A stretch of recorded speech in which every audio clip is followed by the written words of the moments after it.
이제 본격적인 강의 넘어가 보도록 하겠습니다. 지난 시간에 이 부분 설명을 간단하게만 언급을 해드리고 종료가 됐었죠. 다시 한번 말씀을 드리도록 하겠습니다.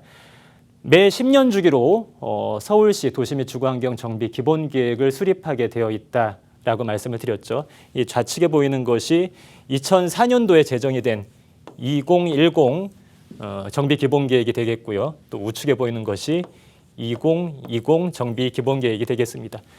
만들어진 연도가 2004년 그리고 이거는 2010년이 되겠습니다. 이 만들어진 연도를 가만히 보시면 2004년부터 2010년까지 정비 사업을 바라보는 서울시의 관점이 크게 바뀌지 않았던 시기였습니다.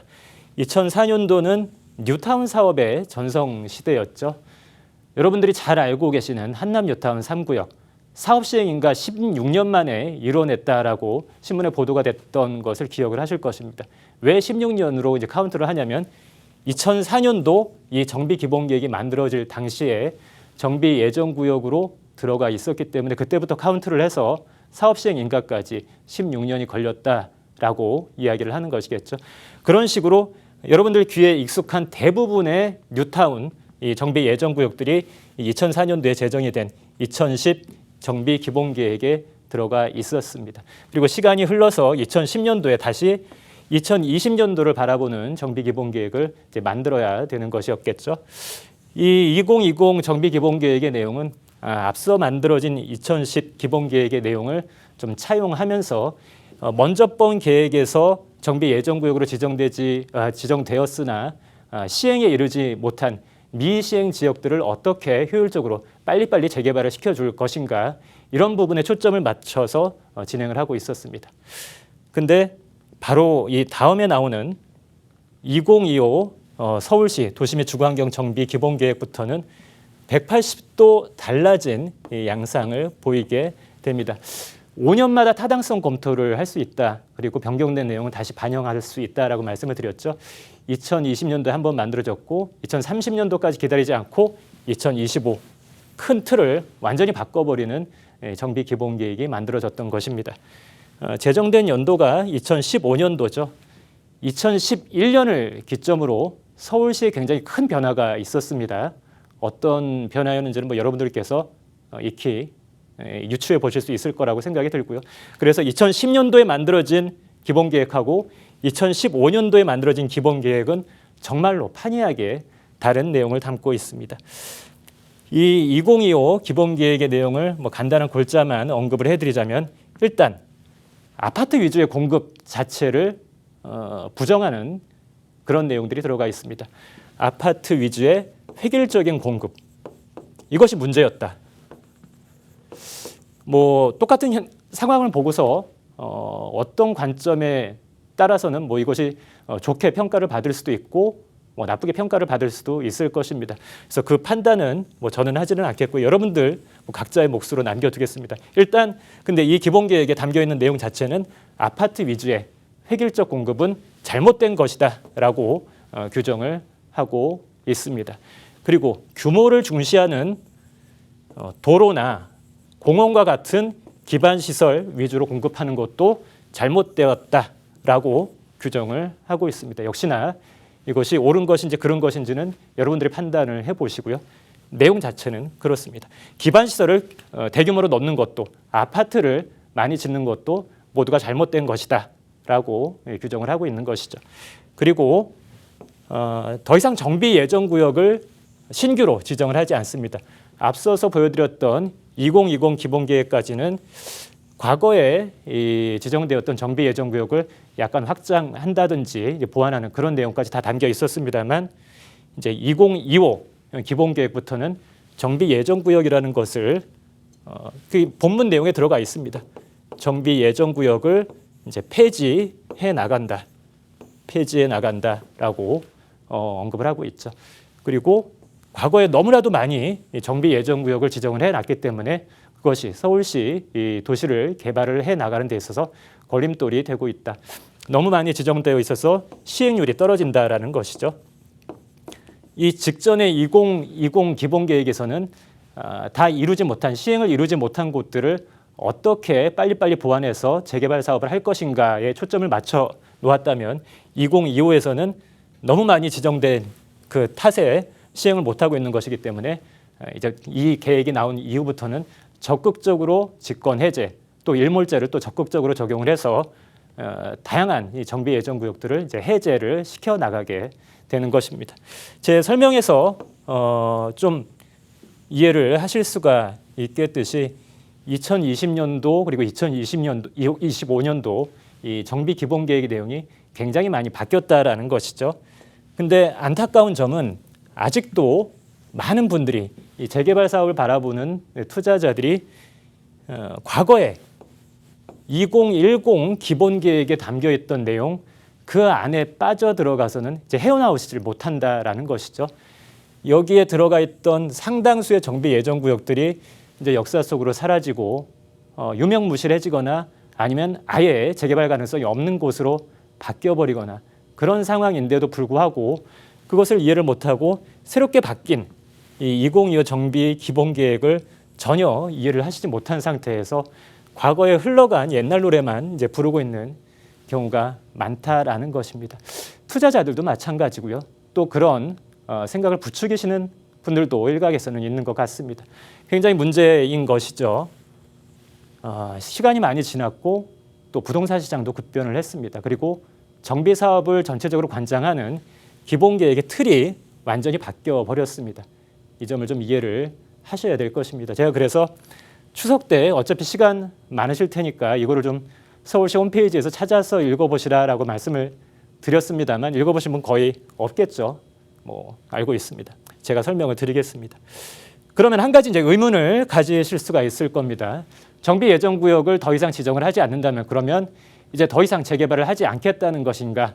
그렇지는 않습니다. 이제 과거와는 다른 방식을 취하는 것이죠.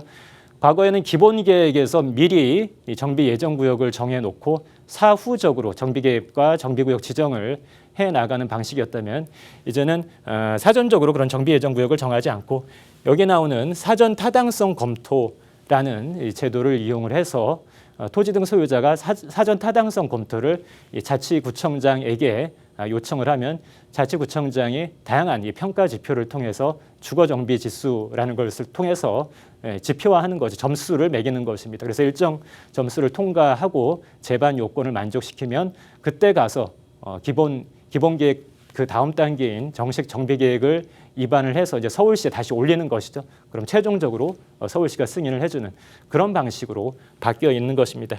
그런데 가장 중요한 것은 앞서서 제가 정비계획과 관련된 기본계획과 관련된 법안을 설명드릴 때 그런 말씀을 드린 적이 있습니다. 원칙적으로는 정비 예정 구역을 설정을 하여야 하지만 예외적인 사유가 있었죠. 생활권 계획을 수립을 해서 이 생활권 계획을 기초로 관리를 해 나간다면은 정비 예정 구역을 지정을 하지 않아도 된다. 현재 서울시의 정비 기본 계획이 이 법률을 충실하게 따르고 있는 것입니다. 그렇다면은 이 생활권 계획에 무슨 내용이 들어가 있는지를 잘 보셔야 된다는 것이죠. 근데 아마 잘 살펴보시지 않을 것입니다. 이런 것이 있다는 것조차 모르시는 분들도 많을 것이고 어디에서 찾을 수 있는지도 모르시는 분들이 많을 것입니다. 요즘에 트렌드를 이루는 투자 중에 하나가 이 정식으로 정비구역이 지정돼서 한참 달려가고 있는 이 재개발 사업장의 물건들은 프리미엄이 비싸죠. 굉장히 비쌉니다. 웬만해서는 이제 재개발 물건들도 함부로 뛰어들기가 어려울 정도로 가격이 많이 높아지다 보니까 이제 대안을 선택을 하시는 것이죠. 그래서 빌라 중에서도 이제 신축 빌라를 선택을 하십니다. 어떤 곳에 법에는 전혀 언급이 되어 있지 않습니다만 꿈과 희망을 담은 이 개발 예정지라는 곳에. 그런데 문제는 제가 이 생활권 계획이 중요하다라고 말씀을 드렸죠. 가끔 상담을 하다가 이제 미리 투자를 해놓고 이제 사후적으로 내가 잘했냐라고 이제 물어보시고 싶어서 찾아오시는 분들 어디 투자했는지를 가만히 살펴보면 이 생활권 계획상에 도시형 생활주택 권장 지역으로 지정되어 있는 그런 곳에 이제 투자를 하신 분들이 꽤 많습니다. 이게 무슨 말이냐면 다세대 주택, 신축 다세대 주택 열심히 지으라라고 생활권 계획에서 지정을 해 놓은 곳이다라는 것이죠. 용산에 굉장히 많이 있습니다. 근데 여기다가 가뜩이나 신축 빌라를 투자를 해놓고 시간 지나면 이게 아파트로 바뀌겠지, 입주권으로 바뀌겠지라는 생각을 한다는 것이 얼마나 이 허무맹랑한 기대가 될 수밖에 없는지 이 법률을 통해서 그리고 제도를 통해서 좀 이해를 해보시라라는 겁니다. 생활권 계획상에 그러니까 서울시에서 나라에서 여기는 열심히 신축 다세대 주택 짓는 곳입니다라고 규정을 해놓고 있는데 거기에 가서 덜커덕 빌라를 사놓으시면 여러분들께서 만약에 재개발이라는 걸 전혀 신경을 안 쓰고 그냥 일반적인 수익형 부동산 투자한다라고 생각하고 투자를 하셨으면 모르겠습니다. 하지만 대부분 그렇지가 않죠. 재개발을 바라보면서 투자를 하시고 또 쓸데없는 한 2억 정도의 프리미엄을 거기다 또 더 얹어서 사시고 그런 경우가 많다라는 것이죠. 내가 이런 경우에 해당된다라고 생각되시는 분들은 그냥 반성하시고 내가 왜 이렇게 공부를 안 했을까 스스로 좀 다시 한번 책찍질을 할 수 있는 기회를 삼아 보셨으면 좋겠습니다. 자, 이제 본격적으로 이 법률 조항에 근거해서 다시 강의를 이어나가도록 하겠습니다.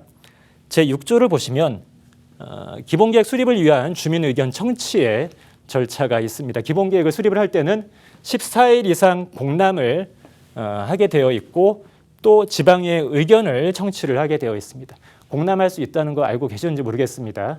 서울시라든지 여러분들이 살고 계신 자치구 혹은 관심을 갖고 계신 내가 투자를 염두를 해두고 계신 그런 자치구의 그 홈페이지를 좀 눈여겨보시면 이런 내용들이 늘 고시가 되고 있으니까 관심을 좀 갖고 계신 분들은 이런 것들이 있을 때마다 공람을 해보실 수 있도록 그런 노력을 기울이셔야 되겠고요.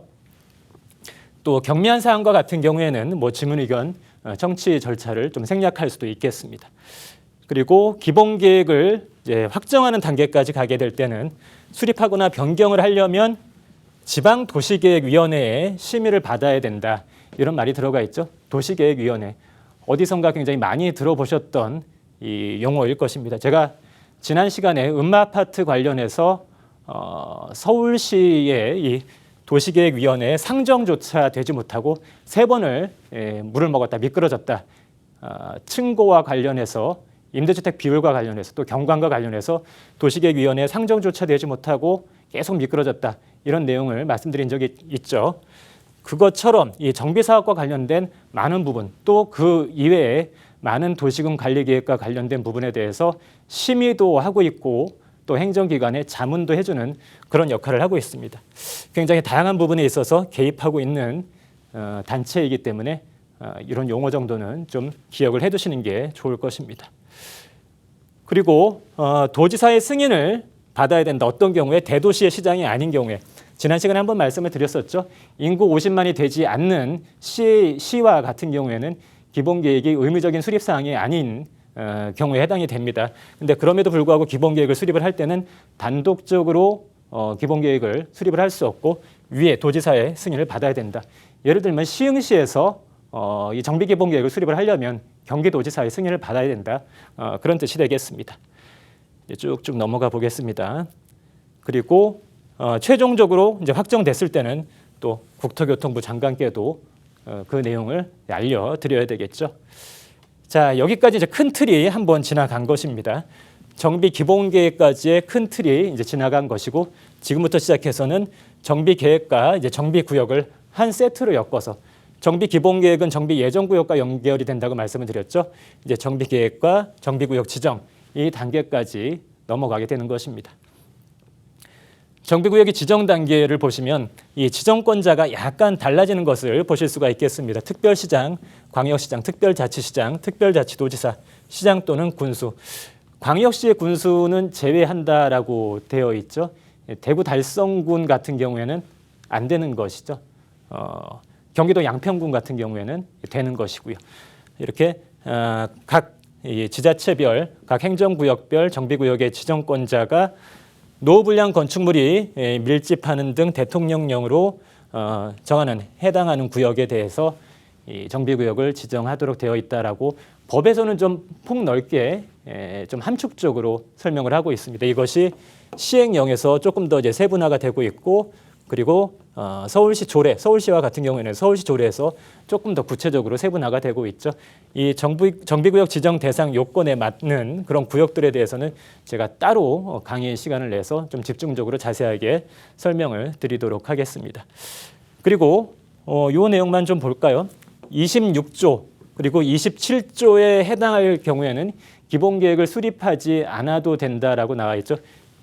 기억을 하실지 모르겠습니다. 이제 공공시행자입니다. 26조가. 그리고 27조 같은 경우에는 지정개발자입니다. 신탁사와 같은 경우가 되겠죠.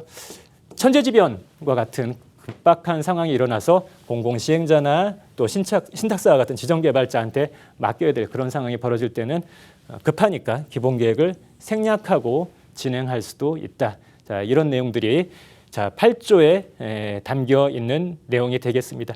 이 8조부터 시작해서 본격적으로 정비구역의 지정과 관련된 각 절차, 세부 절차들이 나오고 있습니다. 다음 시간에 이어서 더 어떤 내용들이 추가적으로 담겨 있는지 9조, 10조 계속 넘어가면서 추가적인 설명을 드리도록 하겠습니다.